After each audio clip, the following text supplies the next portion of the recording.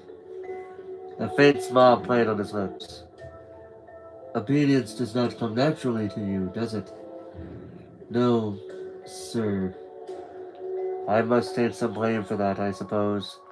The sea does not like to be restrained. He rose to his full height and took up his trident. Then he shimmered and became the size of a regular man, standing directly in front of me. You must go, child. But first, know that your mother has returned. I stared at him, completely stunned. My mother? You will find her at home. Hades sent her when you recovered his helm. Even the Lord of Death pays his debts. My heart was pounding. I couldn't believe it. Would you... I wanted to ask if Poseidon could come with me to see her, but then I realized that was ridiculous. I imagined loading the goddess sea into a taxi and taking him to the Upper East Side. If he'd wanted to see my mom all these years, he would have. And there was Smelly Babe to think about. Poseidon's eyes took on a little sadness. When you return home, Percy, you must make an important choice. You will find a package waiting in your room. A package? You will understand when you see it. No one can choose your path, Percy. You must decide. I nodded, though I didn't know what he meant. Your mother is a queen among women, Poseidon said wistfully. I have not met such a mortal woman in 1,000 years. Still, I am sorry you were born, child. I have brought you a hero's fate, and a hero's fate is never happy. It is never anything but tragic. I tried not to feel hurt. He was my own dad telling me he was sorry I'd been born. I don't mind, Father. Not yet, perhaps, he said. Not yet. But it was an unforgivable mistake on my part. I'll leave you then. I bowed awkwardly. I won't bother you again. I was 5 steps away when he called. Perseus? I turned. There was a different light in his eyes, a fiery kind of pride. You did well, Perseus. Do not misunderstand me. Whatever else you do now, know that you are mine. You are a true son of the sea god. As I walked back through the city of the gods, conversations stopped. The muses paused their concert. People and satyrs and naiads all turned toward me, and their faces filled with respect and gratitude. And as I passed, they knelt, as if I were some kind of hero.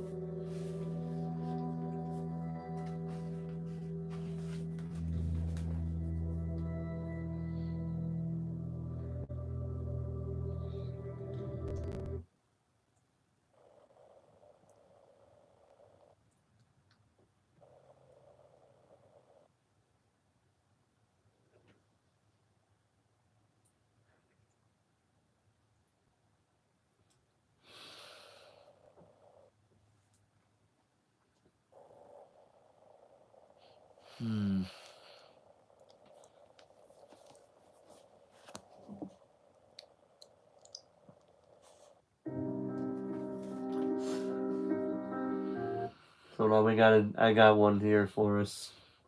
Because everybody might, if you read the book, you know what's about to happen.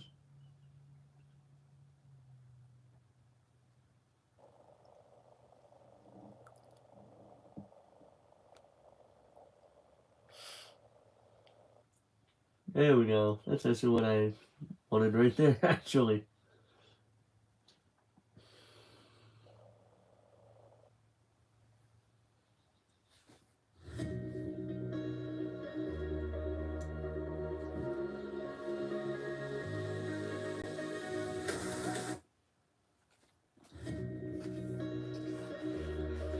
15 minutes later, still in a trance, I was back on the streets of Manhattan. I caught a taxi to my mom's apartment, rang the doorbell, and there she was. That's not good music for this. We're changing it.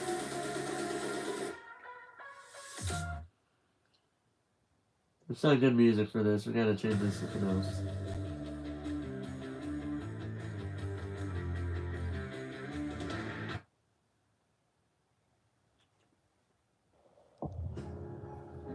There we go.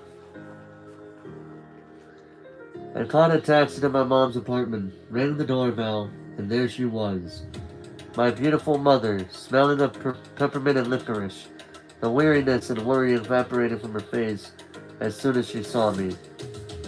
Percy! Oh, thank goodness. Oh, my baby.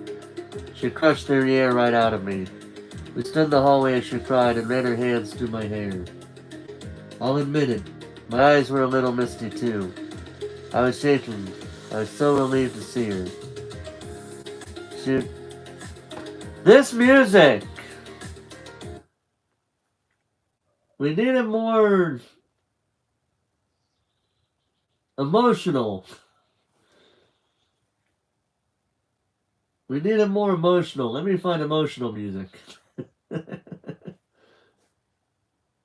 Because that's not good music for this scene. We need emotional music.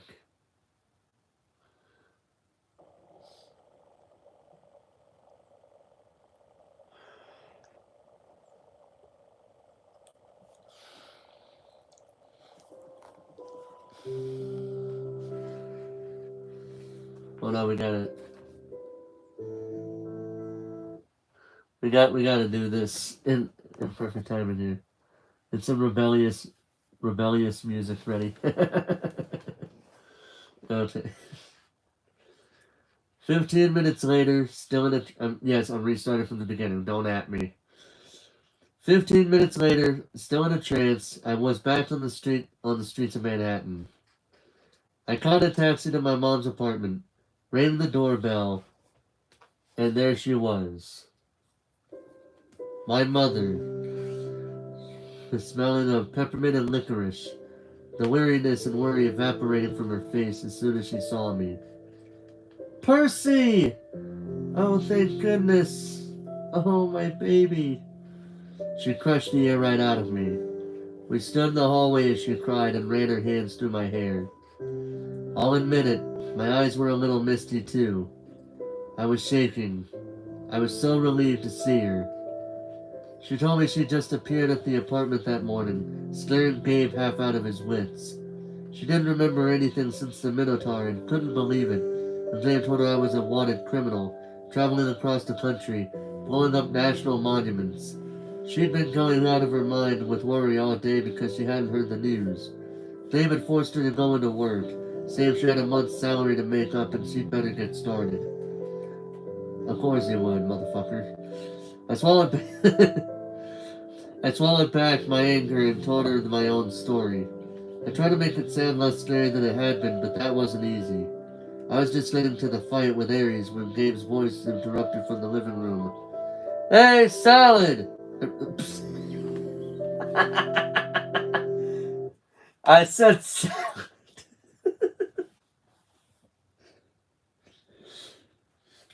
I did not say Sally. I said, for those wondering why I'm laughing, I did not say Sally. I said salad. What the fuck? That's a facepalm moment right there for me. What the hell? Blooper! That's a blooper right there. That's gonna be a blooper. I wish I did blooper videos because that'd be fucking hilarious. Alright, we're moving on.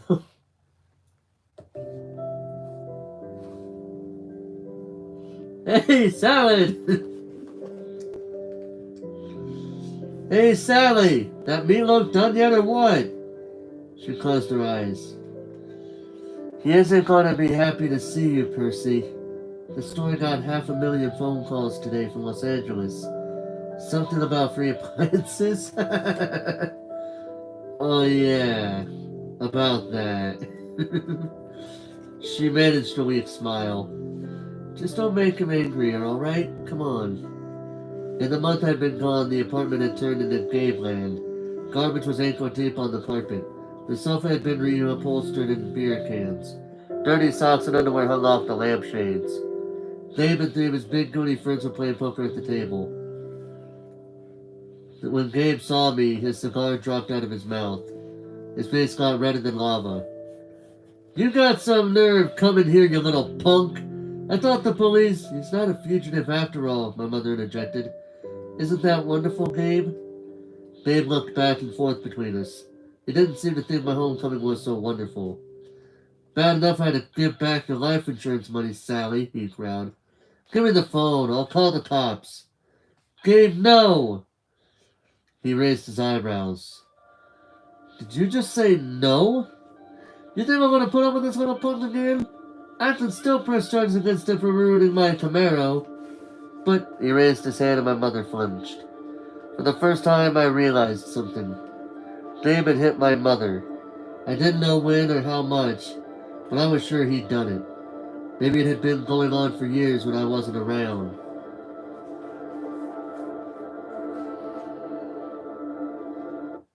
I just want to say this much. If an asshole is going to be that much of a piece of shit to hit a woman that he says, oh, I love you so much, or you're going to treat her like shit and you're going to fucking hit her, if you're going to fucking hit her for no reason, outside of self-defense, that is an exception, obviously. But if you're going to hit a woman in any way outside of self-defense, you're a piece of shit. Okay? Fuck you. I'm gonna love this next part. Okay, I'm looking forward to it. Please tell me he's gonna get karma up the ass. He better get karma up the ass or I'm not gonna be happy. Don't tell me what happens because I'm gonna be reading it here shortly. But still, I hope he gets karma up the ass. Because he deserves it for being an asshole.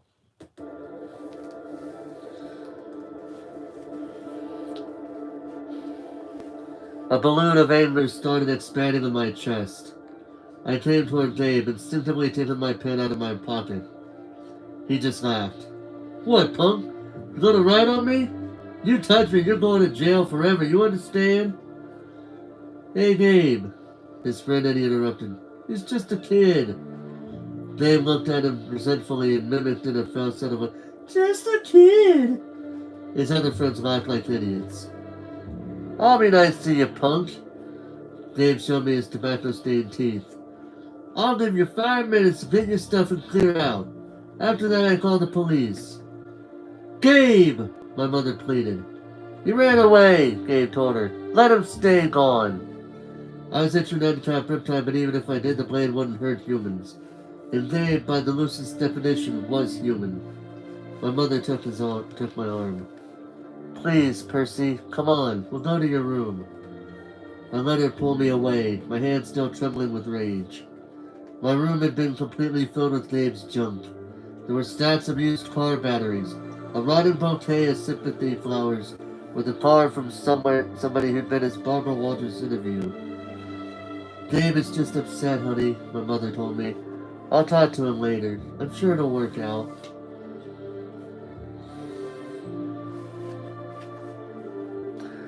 Well, we got the reunion out of the way.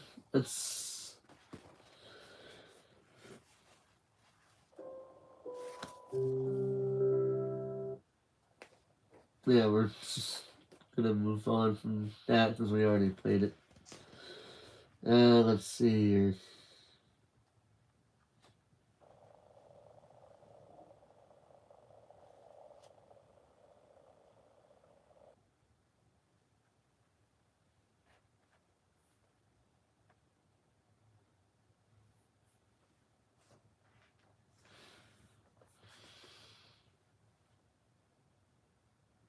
$100 minutes? What do you mean 100 minutes? My thing says 90. What? I've been on for like an hour and a half. I don't know where 100 came from, but okay.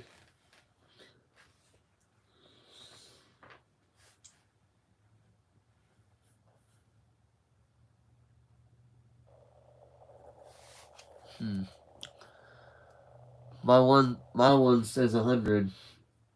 Well, it might be because of the waiting period. I don't know. May have been the waiting period, but I don't know. Anyway, well, what's this one? We got something here.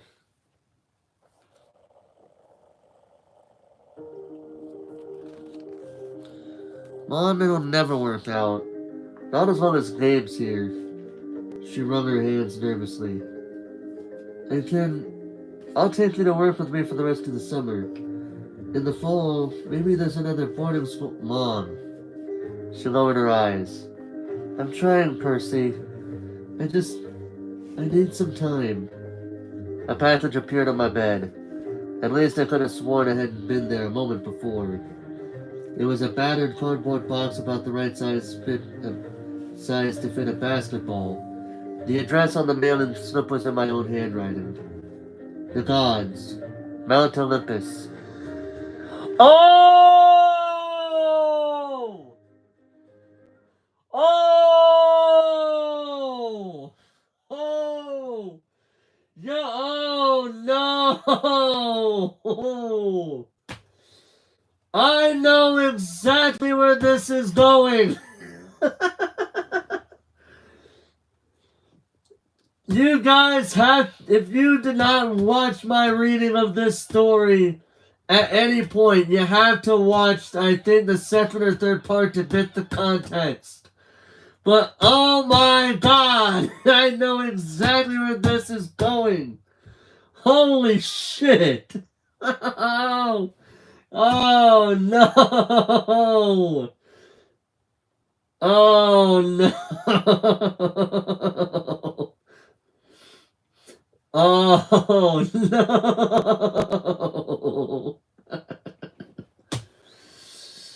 I'm not going to say anything. If you were not here when I read that part, I just say this is from something from Percy's past. That's all I'm going to say about this moment.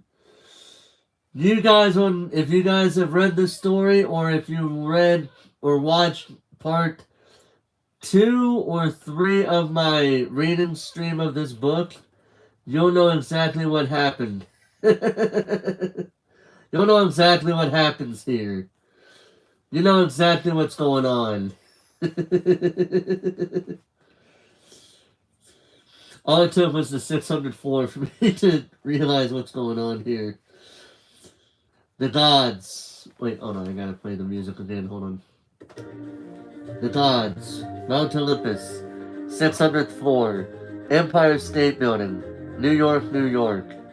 With best wishes, Percy Jackson. Over the top in black marker in the man's clear, bold print was the address of our apartment and the words, "Return to sender." Suddenly, I understood what Poseidon had told me on Olympus. A package. A decision. Whatever you do, know that you are mine. You are a true son of the sea god. I looked at my mother. Mom, do you want Gabe gone? Percy, it isn't that simple. Mom, just tell me. That jerk has been hitting you. Do you want him gone or not? She hesitated, then nodded almost imperceptibly. Yes, Percy, I do. And I'm trying to get my courage to tell him. But you can't do this for me. You can't solve my problems. Would it be bad if I told you I was thinking exactly of the Djinn from Wishmaster? 1997's The Wishmaster? The reason being is because Percy is talking to his mother in exactly a similar way that the Djinn would talk to other people, as a means to try to get them to do what he wants them to do. As he put it, there's a scene in that movie where he and the main and female character, who's the heroine of the movie, when they have their first interaction with each other, and there's a moment where she asks for somebody, And the djinn says, she's in the bedroom. But I wouldn't go in there if I were you. Very messy. And then um, then he talks about how she wanted to see his face, how she wanted to unsee his face.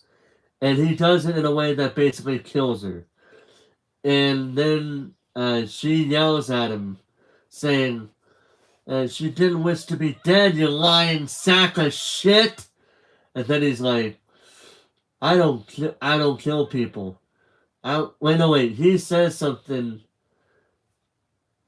How did it go? I would play the clip, but I don't want to get copyrighted. You know what I'm saying?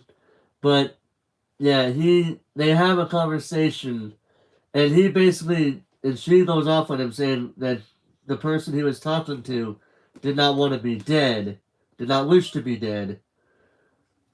But he says, no wait, she tearfully says, you killed her. Then he says, I didn't kill anyone. I only do what people wish of me to do to them. And then then that's what happened. So this is pretty much what's going on. Percy knows his mother wants Gabe to be gone, but she isn't exactly wishing for it. But she wants it to happen. So in order for him to do it, he's got to make her 100% on board with what he's thinking of doing. And what he's thinking of doing involves the thing that's inside the box. It's almost like that movie. It's almost like Seven also in a way. What's in the box? If you don't know what's in the box, you're going to be asking, what's in the box? Well, you'll probably get your answer anyway. But we're going to read to find out anyway. I looked at the box. I could solve that problem. I wanted to slice that package open, plop it on the poker table, and take out what was inside. I could start my very own statue garden right there in the living room. That's what a Greek hero would do in the stories, I thought. That's what Gabe deserves. But a hero story always ended in tragedy. Poseidon had told me that. I remembered the underworld. I thought about Dave's sprint drifting forever in the fields of Asphodel, or condemned to some hideous torture behind the barbed wire of the fields of punishment. An eternal poker game, sitting up to his waist in boiling oil listening to opera music. Did I have the right to send someone down there? Even Gabe? A month ago I wouldn't have hesitated. Now, I can do it, I told my mom. One look inside this box and he'll never bother you again. She glanced at the package and seemed to understand immediately. No, Percy, she said, stepping away. You can't. Poseidon called you a queen, I told her. He said he hadn't met a woman like you in 1,000 years. Her cheeks flushed. Percy, you deserve better than this, Mom. You should go to college. Get your degree. You could write your novel. Meet a nice guy, maybe. Live in a nice house. You don't need to protect me anymore by staying with Gabe. Let me get rid of him. She wiped a tear off her cheek. You sound so much like your father, she said. He offered to stop the tide for me once. He offered to build me a palace at the bottom of the sea. He thought he could solve my problems with a wave of his hand. What's wrong with that? Her multicolored eyes seemed to search inside me. I think you know, Percy. I think you're enough like me to understand. If my life is going to mean anything, I have to live it myself. I can't let a god take care of me. Or my son. I have to find the courage on my own. Your quest has reminded me of that. We listened to the sound of poker chips and swearing ESPN from the living room television. I'll leave the box, he said. If he threatens you. She looked pale, but she nodded. Where will you go, Percy? Half-Blood Hill. For the summer or forever? I guess that depends. We locked eyes and I sensed we had an agreement. We would see how things stood at the end of the summer. She kissed my forehead. You'll be a hero, Percy. You'll be the greatest of all. I took one last look around my bedroom. I had a feeling I'd never see it again. Then I walked with my mother to the front door. Leaving so soon, punk? Dave called after me. Good riddance. I had one last twinge of doubt. How could I turn down the perfect chance to take revenge on him? I was leaving here without saving my mother. Hey, Sally, he yelled. What about that meatloaf, huh? A steely look of anger flared in my mother's eyes, and I thought, just maybe, I was leaving her in good hands after all. Her own. The meatloaf is coming right up, dear, she told Gabe. Meatloaf surprise. She looked at me and winked. The last thing I saw was the door swung closed with my mother staring at Gabe, as if she were contemplating how he would look as a garden statue.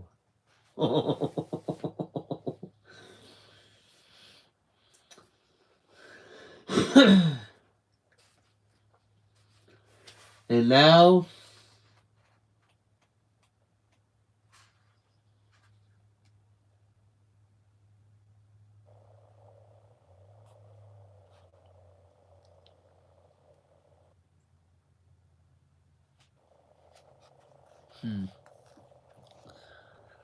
so now we have what is essentially a hint at what could be in Gabe's future. We have it's implied what's going to happen to him. We don't actually see it, I don't think, right now. I don't know if they'll say anything in the future books, but and don't spoil it in case anybody's going to think about it. But it is implied that we probably have Gabe as a statue in this book. He will be turned into a statue. But whatever happens to him, happens to him. But we must now move on to the final chapter of the book. Because it has been a long time coming. It has been a while since I last read the book when I first started it. Well, now we are finally ending it. Let's begin. Let's do this! Chapter 22. The prophecy comes true. We were the first heroes to return alive to Half-Blood Hill since Luke, who so of course everybody treated us as if we'd won some reality TV contest. According to camp tradition, we wore laurel wreaths to a big feast prepared in our honor, then led a procession down to the bonfire, and we got to burn the burial shrouds our cabin had made for us in our cabins had made for us in our absence. Annabeth's shroud was so beautiful, gray with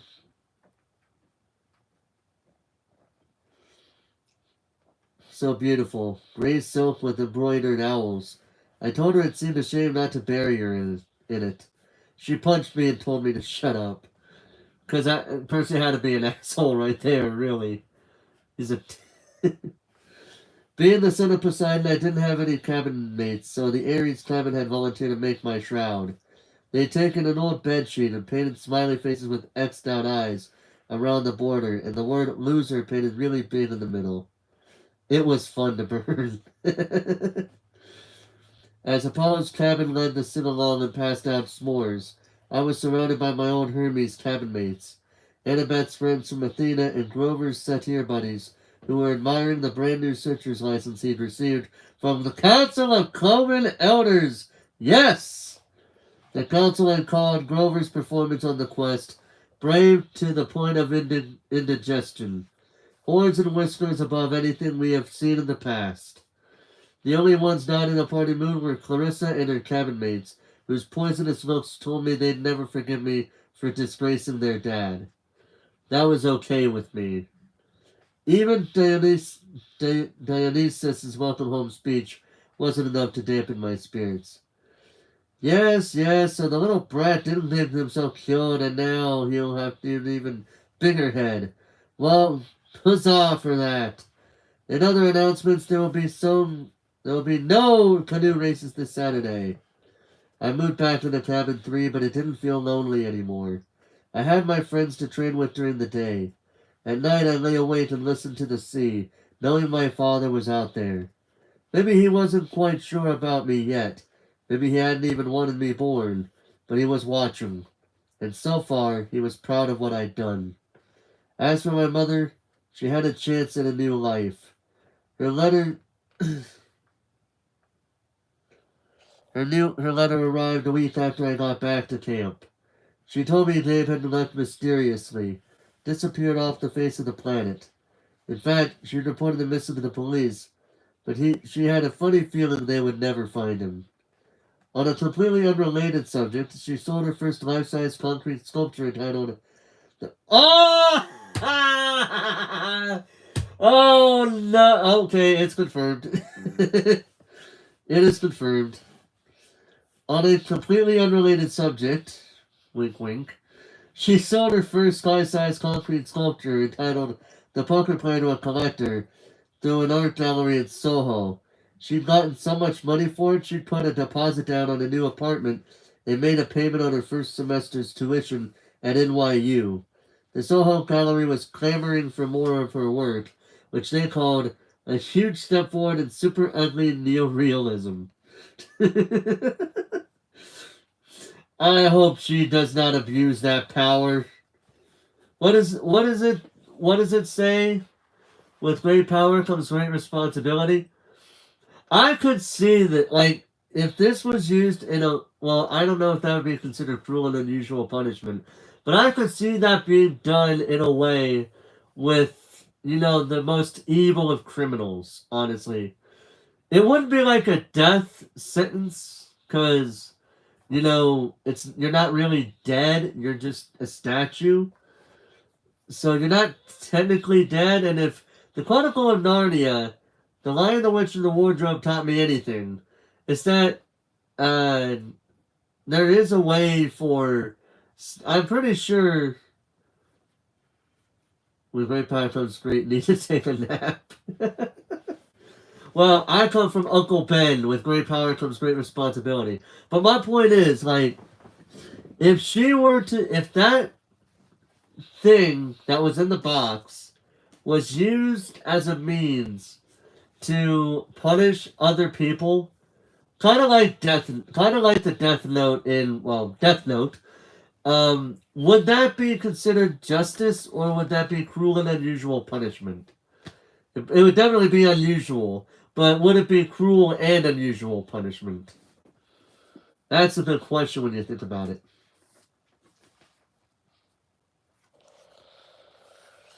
But don't worry, my mom wrote.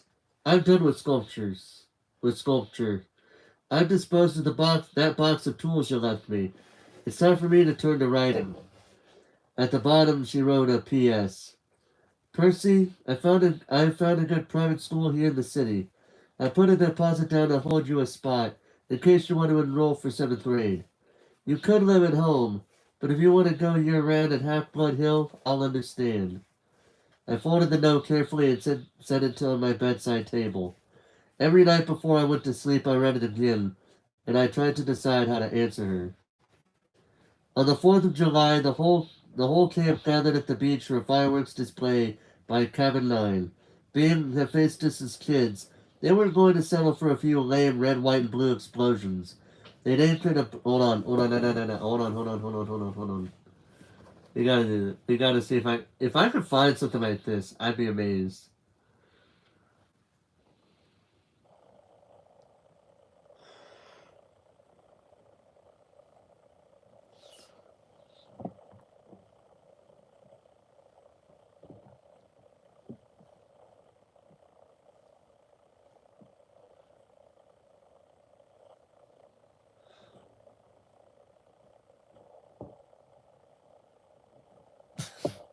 They're reading my mind already.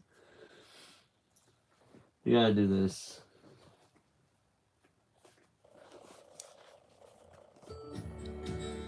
On the 4th of July, the whole camp gathered at the beach for a fireworks display by Cabin 9. Being Hephaestus's kids, they weren't going to settle for a few lame red, white, and blue explosions.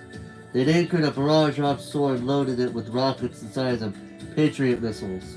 According to Annabeth, who had seen the show before, the blasts would be sequenced so tightly they'd look like frames of animation across the sky.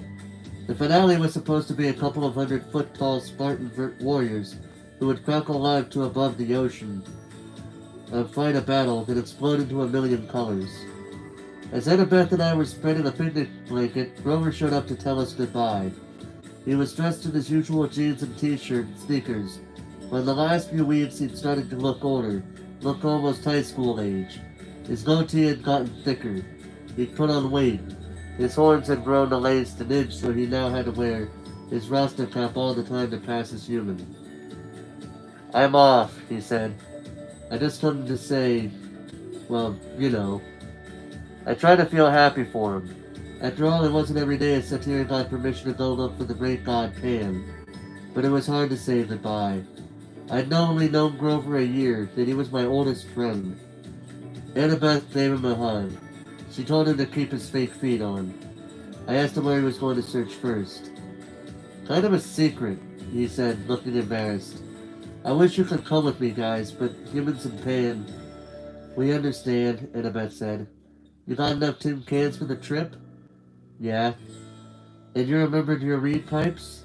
"Jeez, Annabeth," he murmured, "you're like an old mama goat." But he didn't really sound annoyed.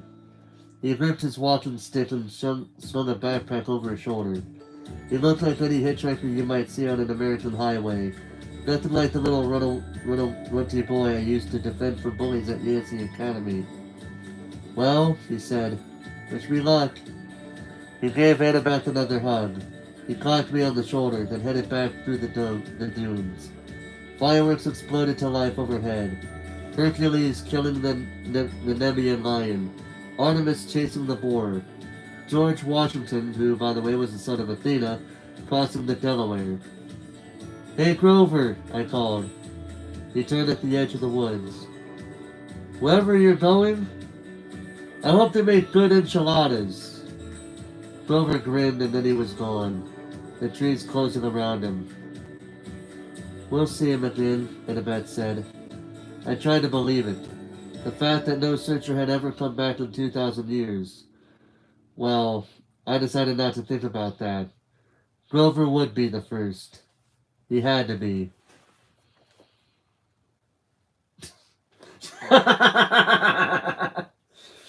You guys can't see it, but I look at my screen because there's a little space in between the paragraphs. In between the paragraphs, I like to look at chat whenever that happens. But as I was looking up after I read that, I seen a notification from Discord and somebody said, no joke, it's too crazy to make up. Somebody on the Discord server that I made, because I got Discord notifications on my phone, I look up and I see that, and the person is saying, "Fuck yeah." That was, I gotta let them know. I gotta let them know about that. I can't obviously say that I was live streaming and all that, because there's a rule against self-promoting unless in the appropriate channels. But outside of that, that was perfect. I gotta remember that. That was just absolutely perfect.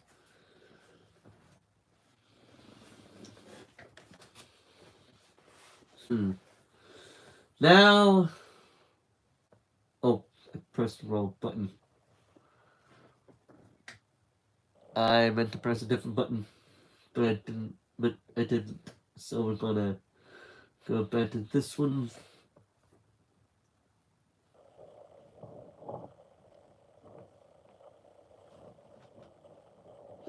This thing just is reading my mind. Holy shit.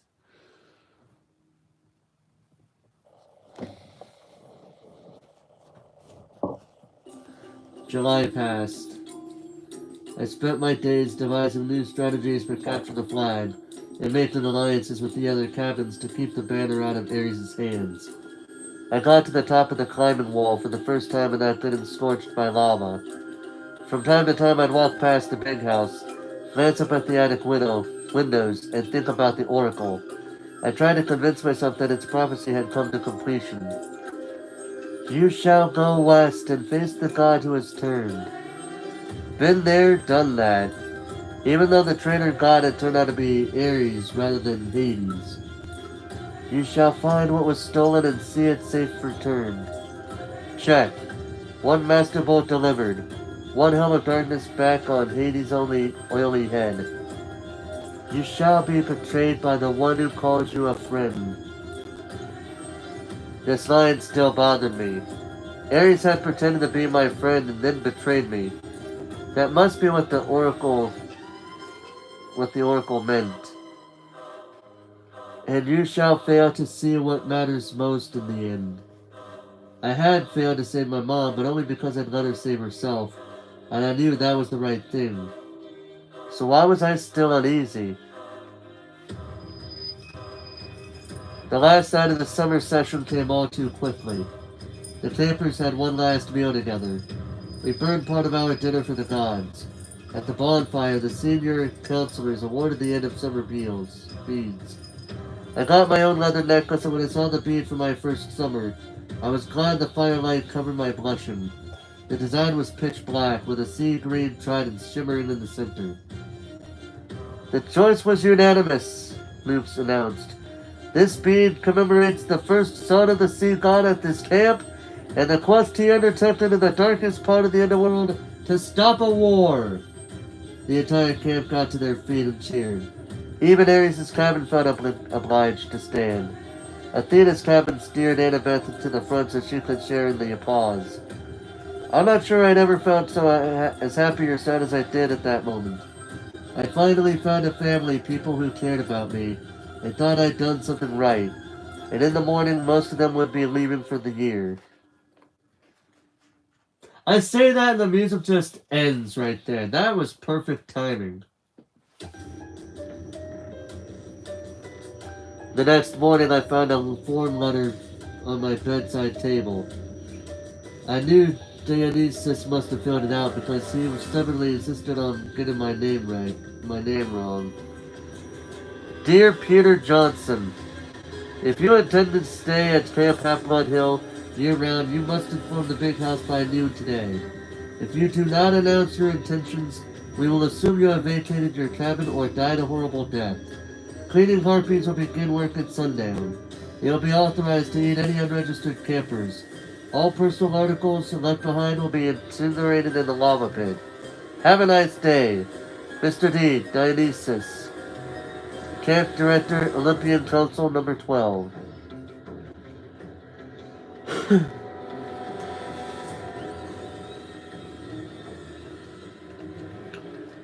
That's another thing about the ADHD. Deadlines just aren't real to me until I'm staring one in the face. Summer was over, and I still hadn't answered my mother, or the camp, about whether I'd be staying. Now I had only a few hours to decide. The decision should have been easy. I mean, 9 months of hero training or 9 months of sitting in a classroom, duh. But there was my mother to consider. For the first time I had the chance to live with her for a whole year, without game. I had a chance to be at home and knock around the city in my free time. I remembered what Annabeth had said so long ago on our quest. The real world is where the monsters are. That's where you learn whether you're good or not. Actually, I think what I read just now for a little bit would be better with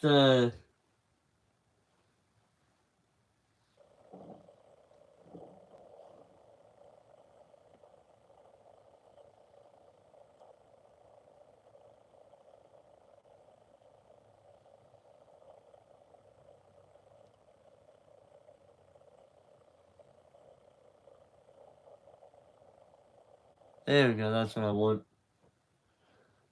Because he is doing this right now.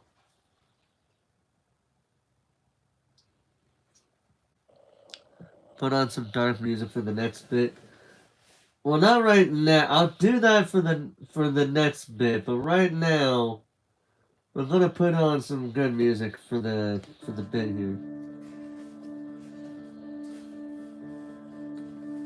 The decision should have been easy. I mean, 9 months of hero training or 9 months of sitting in a classroom, duh.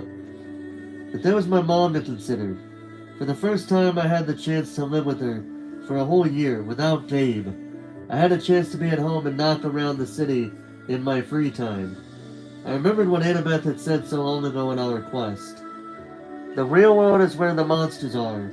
It's where you learn whether you are any good or not. I thought about the fate of Talia, daughter of Zeus.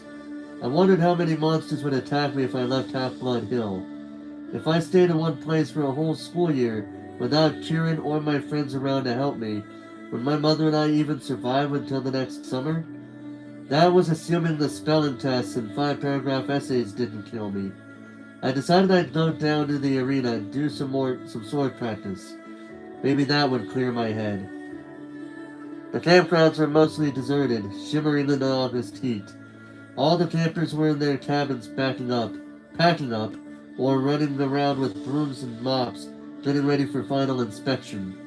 Argus was helping some of the Aphrodite kids haul their Gucci suitcases and makeup kits over the hill, where the camp shuttle bus would be waiting to take them to the airport. Don't think about leaving yet, I told myself. Just train. I got to the sword fighters arena and found that Luke had the same idea. His gym badge was plopped at the edge of the stage. He was working solo, wailing on battle dummies with a sword I'd never seen before. It must have been a regular steel blade, because he was slashing the dummies' heads right off, stabbing through their straw-stuffed guts. His orange counselor's shirt was dripping with sweat.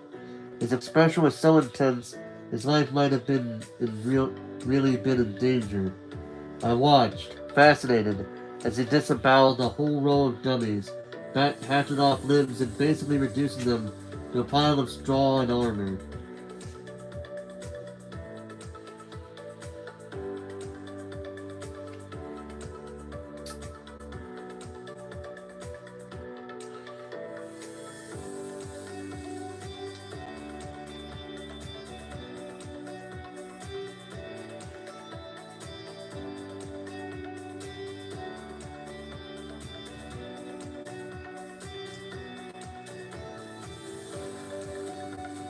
Now, why is this music playing when I'm talking about inanimate objects with limbs getting cut off? It's kind of not really a good thing for that kind of music.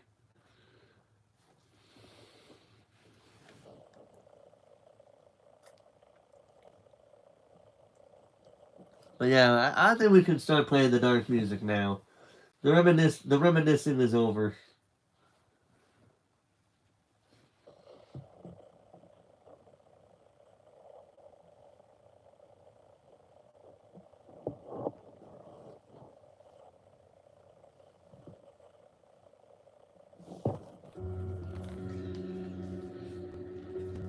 They were only dummies, but I still couldn't help being awed by Luke's skill. The guy was an incredible fighter. It made me wonder again how he possibly could have failed at his quest. Finally, he saw me and stopped midway. Percy! Sorry, I said embarrassed. It's okay, he said, lowering his sword.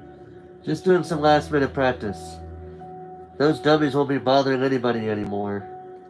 Luke shrugged. We build new ones every summer. Now that his sword wasn't swirling around, I could see something odd about it. The blade was two different types of metal. One edge bronze, the other steel. Luke noticed me looking at it. Oh, this? New toy. This is Backbiter. Backbiter? Luke turned the blade in the light so it glinted wickedly. One side is celestial bronze. The other is tempered steel. Works on mortals and immortals both.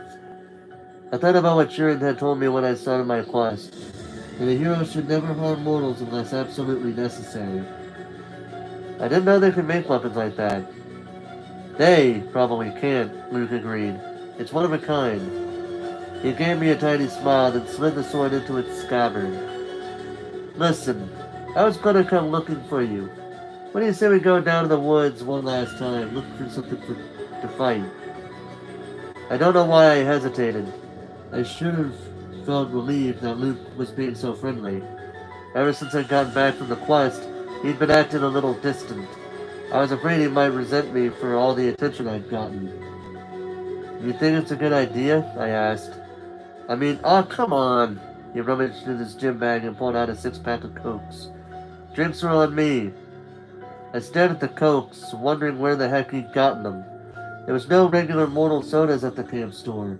No way to smuggle them in unless you talked to a satyr, maybe. Of course, the magic dimmer goblets would fill with anything you want, but it just didn't taste the same as a real Coke, straight out of the can. Sugar and caffeine. My willpower crumbled. Sure, I decided. Why not? We walked down in the woods and kicked around for some kind of monster to fight, but it was too hot. All the monsters in any sense must have been taking siestas in their nice, cool caves.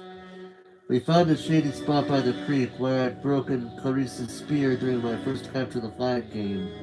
We sat on a big rock, drank our Cokes, and watched the sunlight in the woods.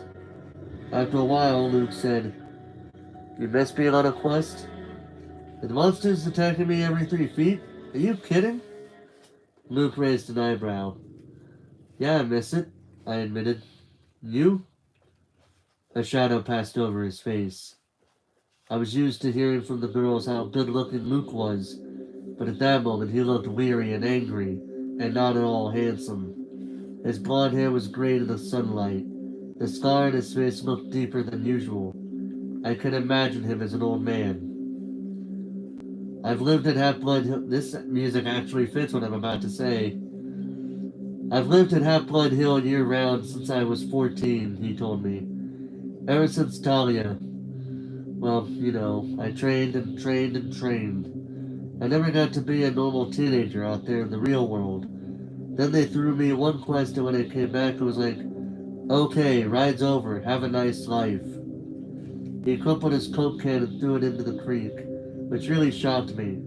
One of the first things you learn at Camp Half-Blood is, don't litter. You'll hear from the nymphs and the naiads. They'll get even. You'll crawl into bed one night and find your sheets filled with centipedes and mud. The heck with laurel wreaths, Luke said. I'm not going to end up like those dusty trophies in the big house attic. You made it sound like you're leaving. Luke gave me a twisted smile. Oh, I'm leaving all right, Percy. I brought you down here to say goodbye. He snapped his fingers. A small fire burning hole in the ground at my feet. Out crawled something glistening black about the size of my hand.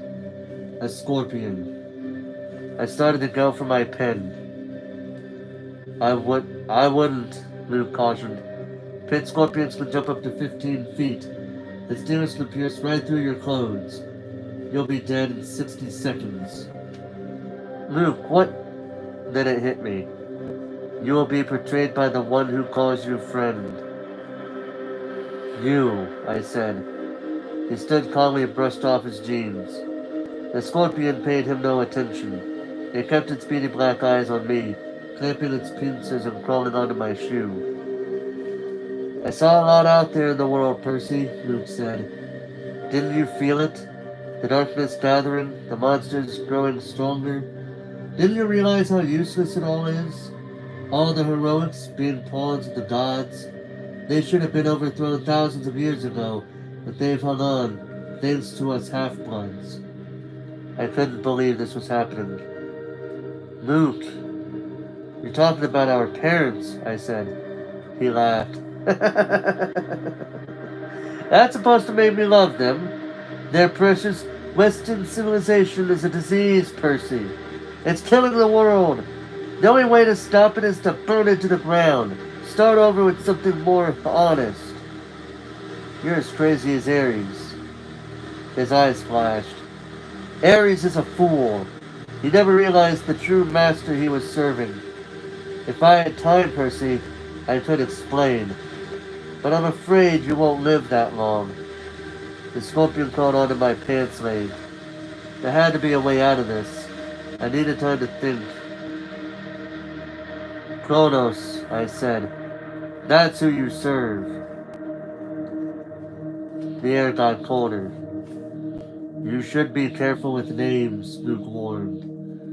Kronos got you to steal the Master Bolt in the helm. He spoke to you in your dreams. Luke's eyes twitched. He spoke to you too, Percy. You should have listened. He's brainwashing you, Luke. You're wrong. He showed me that my talents are being wasted. You know what my quest was 2 years ago, Percy? My father, Hermes, wanted me to steal a golden apple from the garden of the Hesperides and return it to Olympus. After all the training I'd done, that was the best he could think of. That was the best he could think up. That's not an easy quest, I said. Hercules did it. Exactly, Luke said. Where's the glory in repeating what others have done? All the gods know how to do is replay their past. My heart wasn't in it. The dragon in the garden gave me this. He pointed angrily at the star. And when I came back, all I got was pity. I wanted to pull Olympus down stone by stone right then, but I bided my time. I began to dream of Kronos. He convinced me to steal something worthwhile, something no hero had ever had the courage to take. When we went to that winter solstice field trip, while the other campers were asleep, I snuck into the throne room and took Zeus's master bolt right from his chair. Hades held with darkness too. You wouldn't believe how easy it was. The Olympians are so arrogant, they never dreamed someone would dare steal from them. Their secretary is horrible. I was halfway across New Jersey before I heard the storms rumbling, and I knew they'd discovered my theft. The scorpion was sitting on my knee now, staring at me with its glittering eyes. I tried to keep my voice level. So why didn't you bring the items to Kronos? Luke's smile wavered. I got overconfident. Zeus sent out his sons and daughters to find the stolen bolt. Artemis, Apollo, my father, Hermes, but it was Ares who caught me. I could have beaten him, but I wasn't careful enough. He disarmed me, took the items of power, threatened to return them to Olympus, and burned me alive. Then Kronos' voice came to me and told me what to say. I put the idea in Ares' aside about a great war between the gods. I said all he had to do was hide the items away for a while and watch the others fight. Ares got a wicked gleam in his eyes. I knew he was hooked. He let me go and I returned to the Olympus before anyone noticed my absence. Luke drew his new sword. He ran his thumb down the flat of the blade as if he were hypnotized by its beauty. Afterward, the Lord of the Titans, he punished me with nightmares. I swore not to fail again. Back at Camp Half-Blood, in my dreams, I was told that a second hero would arrive, one who could be tricked into taking the bolt, and the helm and the rest of the way, from Ares down to Tartarus. You summoned that hellhound that night in the forest. We had to make sure the camp wasn't safe for you, so he would start you on your quest. We had to confirm his fears that Hades was after you. And it worked. The flying shoes were cursed, I said. They're supposed to drag me in the backpack into Tartarus. And they would have if you'd been wearing them. But you gave them to the satyr, which wasn't part of the plan. Clover messes up everything he touches. He even confused the curse. Luke looked down at the scorpion, which was now sitting on my thigh. You should have died in Tartarus, Percy. But don't worry. I'll leave you with my little friend to set things right. Talia gave her life to save you, I said, gritting my teeth. And this is how you repay her? Don't speak of Talia, he shouted. The gods let her die. It's one of the many things they will pay for. You're being used, Luke. You and Ares both. Death, don't listen to Kronos. I've been used? Luke's voice turned shrill. Look at yourself. What has your dad ever done for you? Kronos will rise. You've only delayed his plans. He will cast the Olympians into Tartarus and drive humanity back to their caves. All except the strongest, the ones who serve him. Call off the bug, I said. If you're so strong, fight me yourself. Luke smiled. Nice try, Percy, but I'm not Ares. You can't beat me. My lord is waiting, and he's got plenty of quests for me to undertake. Luke, goodbye, Percy. There is a new golden age coming. You won't be part of it. He slashed his sword in the axe in an arc and disappeared in a ripple of darkness. The scorpion lunged. I swatted it away with my hand and uncocked my sword. The thing jumped at me and I cut it in half in midair. I was about to congratulate myself when I looked down at my hand. My palm had a huge red welt, oozing and smoking with yellow gunk. The thing had gotten me after all. My ears pounded. My vision went foggy. The water, I thought. It healed me before. I stumbled to the creek and submerged my hand, but nothing seemed to happen. The poison was too strong. My vision was getting dark. I could barely stand up. 60 seconds, Luke had told me. I had to get back to camp. If I collapsed down here, my body would be dinner for a monster. Nobody would ever know what had happened. My legs felt like lead. My forehead was burning. I stumbled toward the camp, and the nymphs stirred from their trees. Help, I croaked. Please. Two of them took my arms, pulling me along. I remember making it to the clearing. I constantly shouting for help, and centaur blowing a clutch horn. Then everything went black.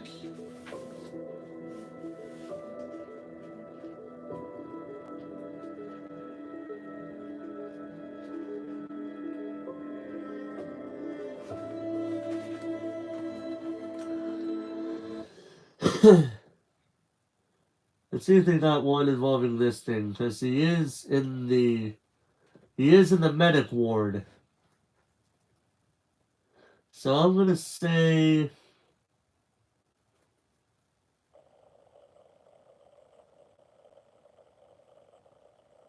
oh, pressed the wrong button again twice.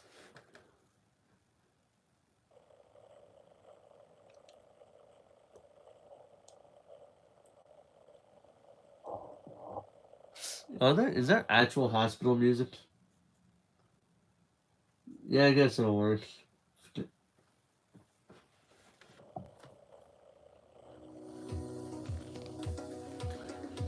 I woke with a drinking straw in my mouth.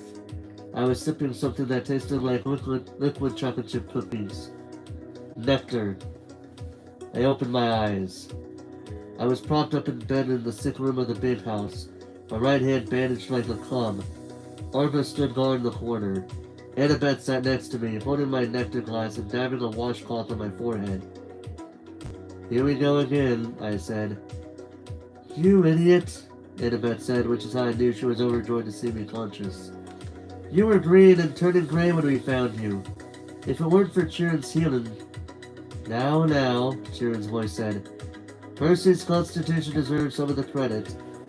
He was sitting near the foot of my bed in human form, which was why I hadn't noticed him yet. His lower half was magically compacted into the wheelchair, his lower half dressed in a coat and tie. He smiled, but his face looked weary and pale, the way it did when he'd been up all night grading Latin papers. How are you feeling? He asked. My insides have been frozen, then microwaved. Apt, considering that was pit scorpion venom.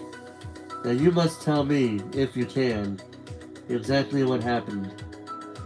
Being between sips of nectar, I told him the story. The room was quiet for a long time. I can't believe that Luke... Annabeth's voice faltered. Her expression... Hold on, hold on, we gotta...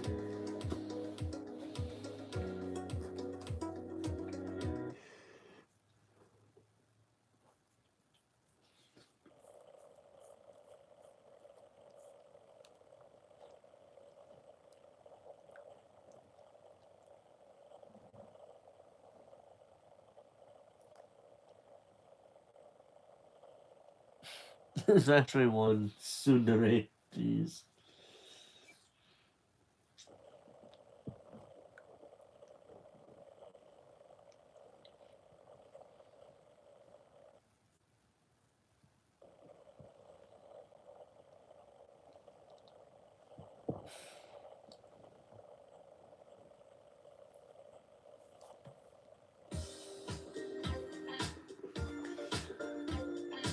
That's not even...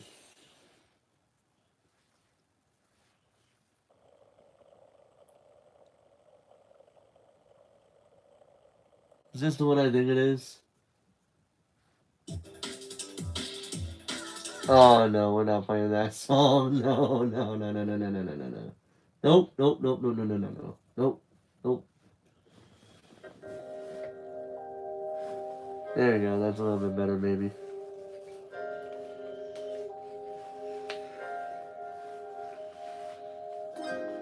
Between sips of nectar, I told him the whole story. The room was quiet for a long time.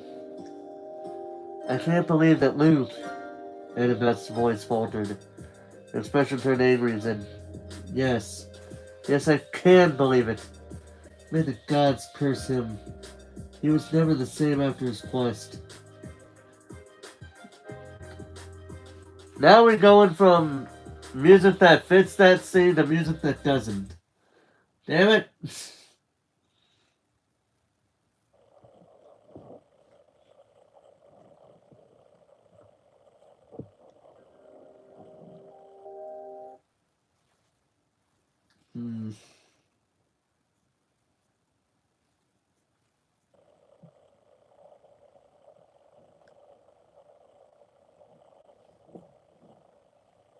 Let's see this one.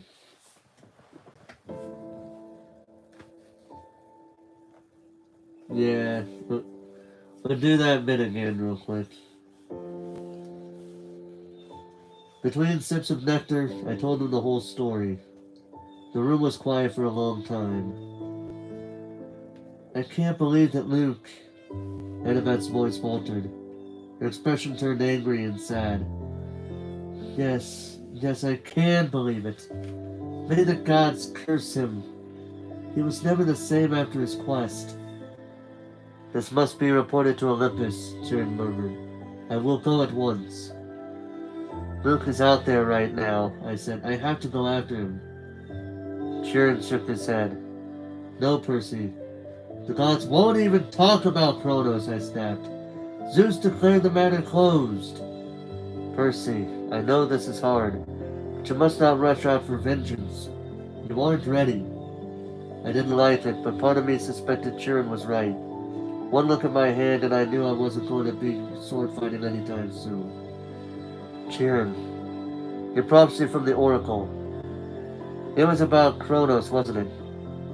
Was I in it? And Annabeth? Tyrion glanced nervously at the ceiling. Percy, it isn't my place. You've been ordered not to talk to me about it, haven't you? His eyes were sympathetic but sad. You will be a great hero, child. I will do my best to prepare you. But if I'm right about the path ahead of you... Thunder boomed overhead, rattling the windows. All right, Tyrion shouted. Fine! He shouted in frustration. The gods have their reasons, Percy. Knowing too much of your future is never a good thing. We can't just sit back and do nothing, I said. We will not sit back, Tyrion promised. But you must be careful. Kronos wants you to come unraveled. He wants your life disrupted, your thoughts clouded with fear and anger. Do not give him what he wants. Train patiently. Your time will come. Assuming I live that long. Tyrion put his hand on my ankle. You'll have to trust me, Percy.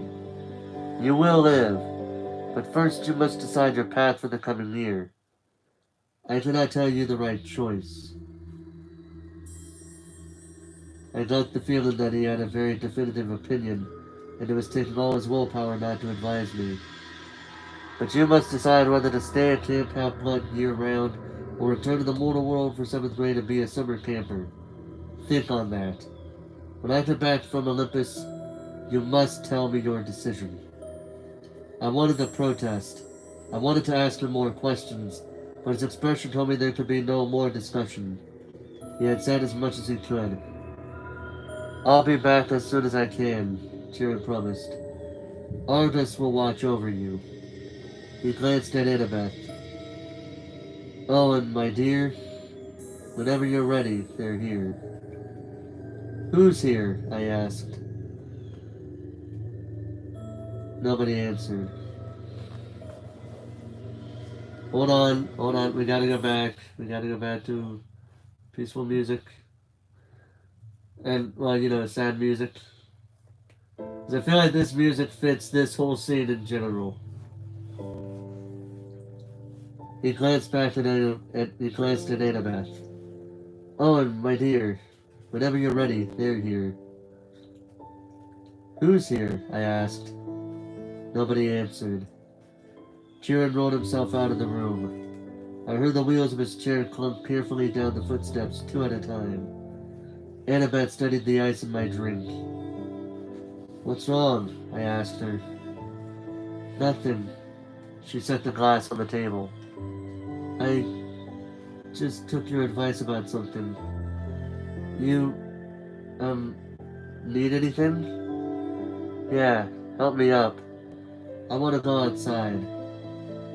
"Percy, that isn't a good idea." I slid my legs out of bed. Annabeth caught me before I could crumple to the floor. A wave of nausea rolled over me. Annabeth said, "I told you, I'm fine," I insisted.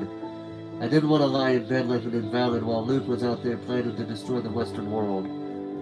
I managed to step forward, then another, still leaning heavily on Annabeth. Argus followed us outside, but he kept his distance. By the time we reached the porch, my face was beaded with sweat. My stomach had twisted into knots, but I had managed to make it all the way to the railing. It was dusk. The camp looked completely deserted. The cabins were dark and the volleyball pits silent. No canoes cut the surface of the lake. Beyond the woods and the strawberry fields, the Long Island Sound glittered in the last light of the sun.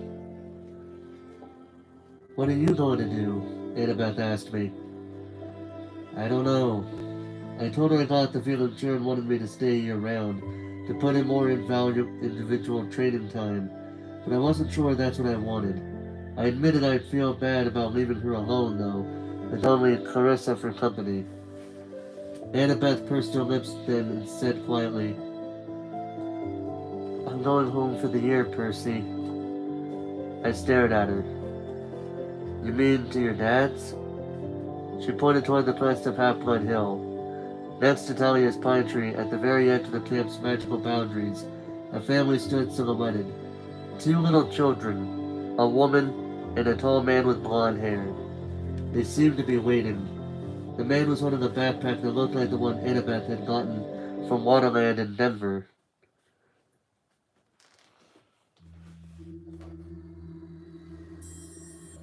We're going back to that one, because I liked it. We go back to that one because that fits the scene a hell of a lot more than any other music will.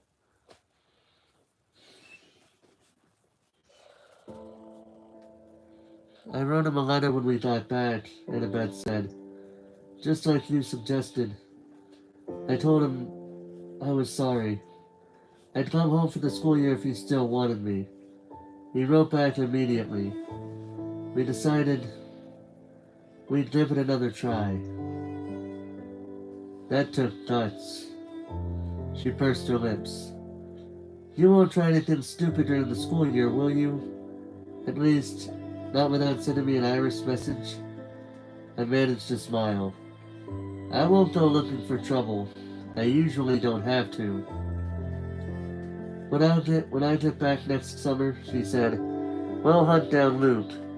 We'll ask for a quest, but if we don't get approval, we'll sneak off and do it anyway. Agreed?" "Sounds like a plan worthy of Athena." She held out her hand. I shook it. "Take care, seaweed brain," Annabeth told me. "Keep your eyes open." "You too, wise girl." I watched her walk up the hill and join her family. She gave her father an awkward hug and looked back at the valley one last time. She touched Talia's pine tree, then allowed herself to be led over the crest and into the mortal world. For the first time at camp, I felt truly alone. I looked out at Long Island Sound and I remembered my father saying, The sea does not like to be restrained. I made my decision. I wondered if Poseidon were watching. Would he approve of my choice? I'll be back next summer, I promised him. I'll survive until then. After all, I am your son. I asked Argus to take me down to Cabin Theory so I could pack my bags for home.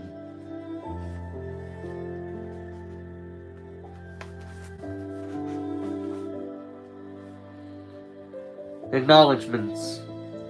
Without the assistance of numerous valiant helpers, I would have been slain by monsters many times over as I endeavored to bring the story to print.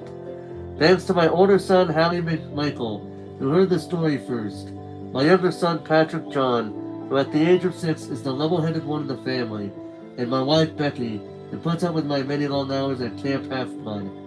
Thanks also to my cadre of middle school beta testers, Travis Stoll, Clever and Quick as Hermes, C.C. Kellogg, Beloved as Athena, Allison Bauer, Clear-eyed as Artemis the Huntress, and Mrs. Margaret Floyd, the wise and kindly seer of middle school English.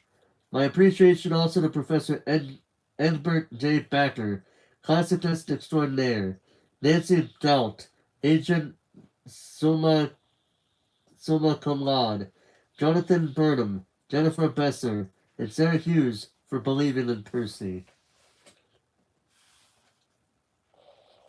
And then there's a preview for the Red Pyramid. Yeah, that's what it's saying here.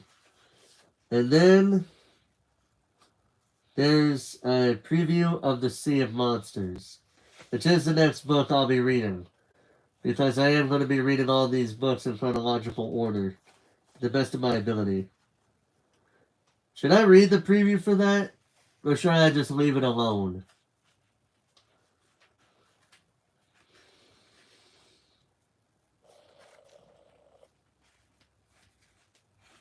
I'm just wanting to see if anybody wants me to read the preview of Sea of Monsters before I end the stream. Or we should... You didn't let me finish, so I also like the one on Disney Plus.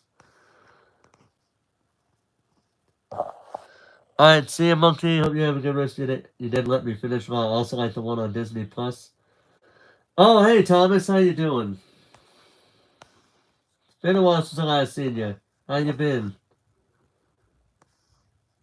Also, I didn't even,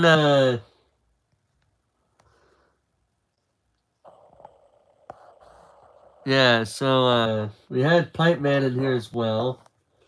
Yeah, Thomas said he loved the original Percy Jackson movies. I couldn't read the chat because I was in the middle of reading the book, and like I said, if I see a space in between paragraphs, or if I finish a chapter, I'll read chat to the best of my ability.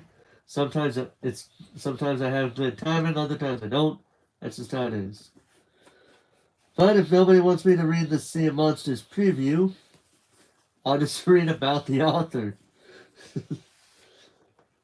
Rick Riordan, dubbed Storyteller of the Gods by Publishers Weekly, is the author of 5 New York Times #1 best-selling series, including Magnus Chase and the Gods of Asgard, based on Norse myths. He is best known for his Percy Jackson and the Olympians books, which bring Greek mythology to life for contemporary readers. He expanded on that series with 2 more, The Heroes of Olympus and The Trials of Apollo, which cleverly combined Greek and Roman gods and heroes with his beloved modern characters. Rick tackled the ancient Egyptian gods in the magic-filled Kane Chronicles trilogy. Millions of fans across the globe have enjoyed his fast-paced and funny quest adventures, as well as his 2 #1 best-selling myth collections, Percy Jackson's Greek Gods and Percy Jackson's Greek Heroes. Rick is also the publisher of an imprint at Disney Hyperion.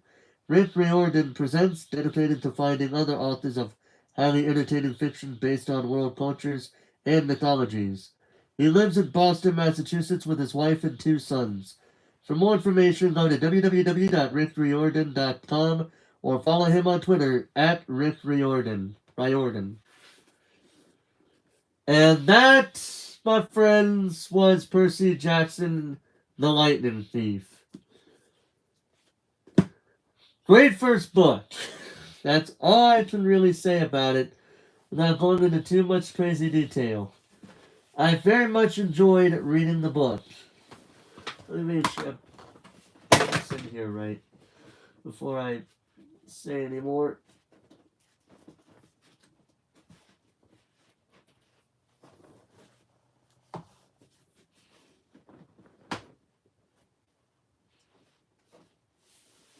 There we go. Got it now.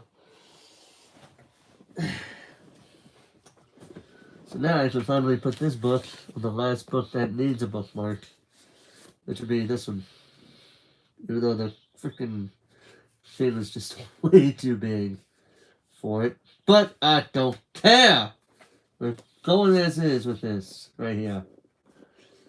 In any event, let me put it to you this way. I would think this book was a really good book for what it was worth. It combined, modern stuff. It combined mythologies with modern things, sort of like what we had with Jurassic Park, with the modern times of the '90s being paired up with dinosaurs.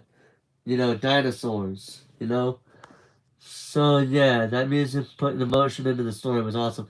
Yeah, I was actually I just thought about doing that recently too. But yeah, so yeah, I very much enjoyed reading that book. It was probably it's probably going to be up there as one of my favorites. I don't know how far up there it would be, but it would definitely be up there for me. But now I gotta say, I do a community post for things like this, but I'm gonna say it here. What rating would I give this book if if the book was made into a movie exactly as it was? What would I rate it? I would probably still even though there were a few PG-13 like 13 PG-13 esque elements into the book, it was just small enough for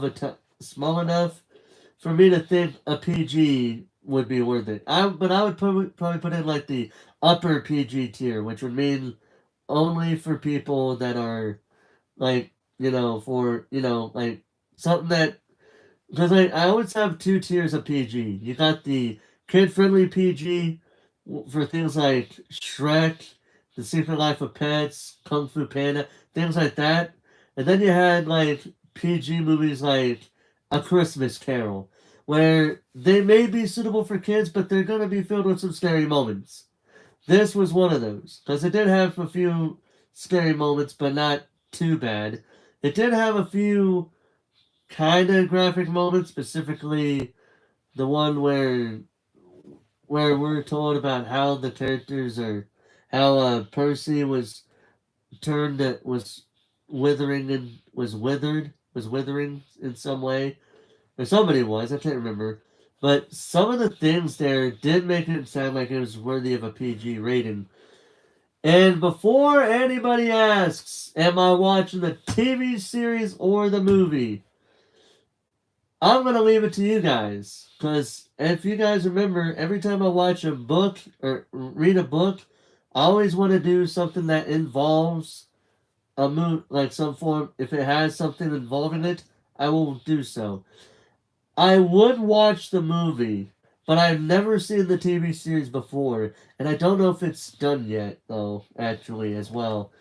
But I probably would watch it, if I'm being honest. Um, but yeah.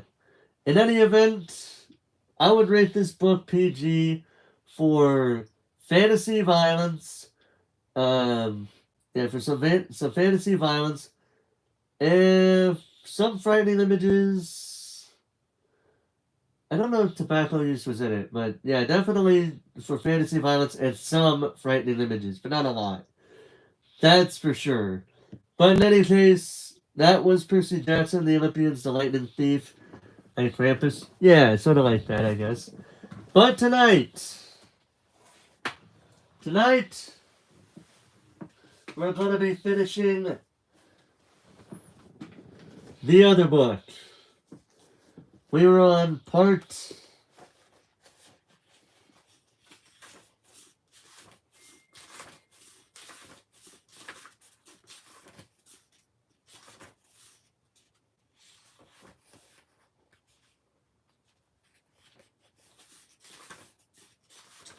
Yeah, we're going to be starting this book because we are on the final part of the book, which is WWF. I don't know what kind of music I'll have to do for this one, but we're gonna try to come up with something.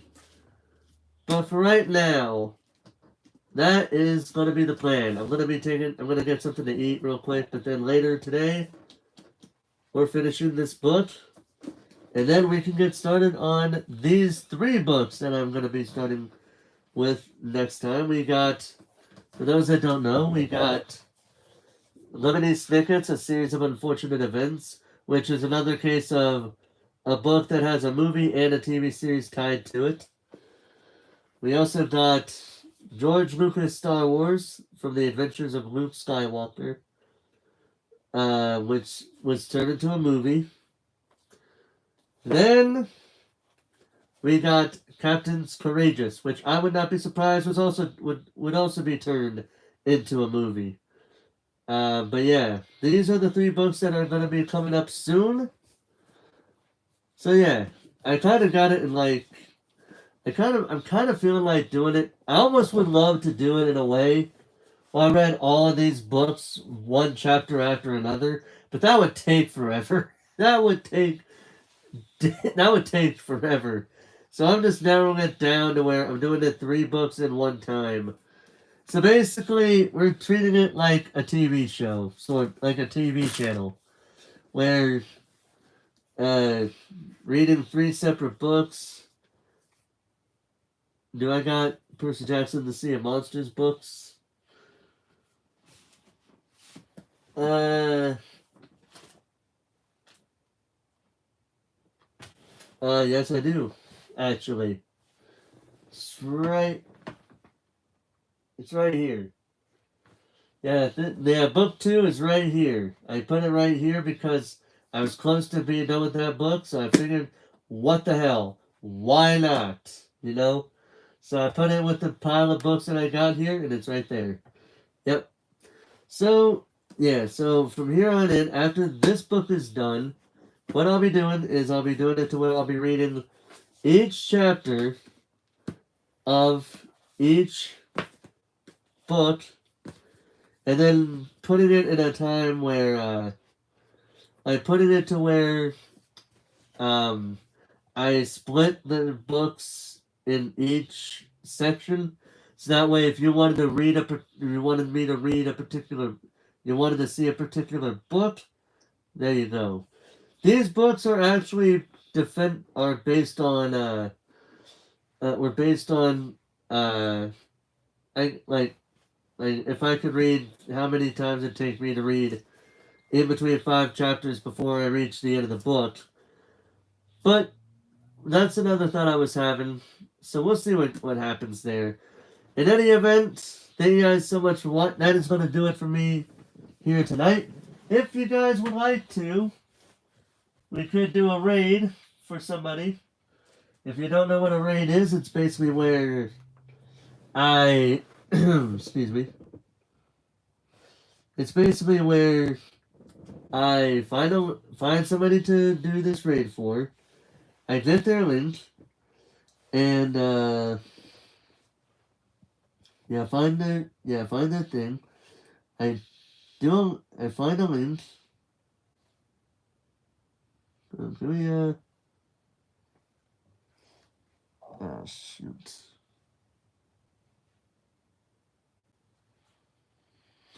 Yeah, so it's basically I take a link to someone's channel, someone's live stream. I put it into my chat with the raid hashtag. Then we go over to that person's channel, do the raid, and we have them be happy. And if you guys like what they do, you can always subscribe to them. So, in this case, for this stream, I haven't rated this person. It's been a while since I last rated this person. So I'll go ahead and wrong button. Well, most of you. Wrong button. I did not mean to go on that link. Yeah, I did not mean to go to that link. I meant to go somewhere else. So yeah, I'm gonna have to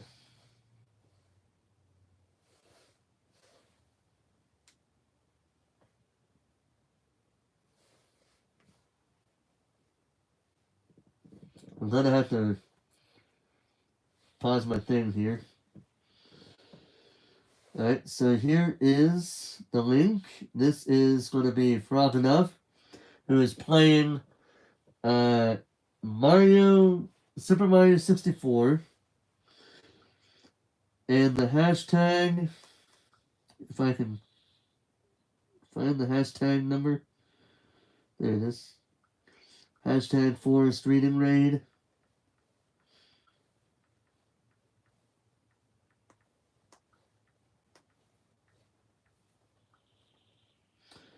So there you go. There's the link. There's the hashtag. Go over there. I hope he doesn't have a. I don't think he does.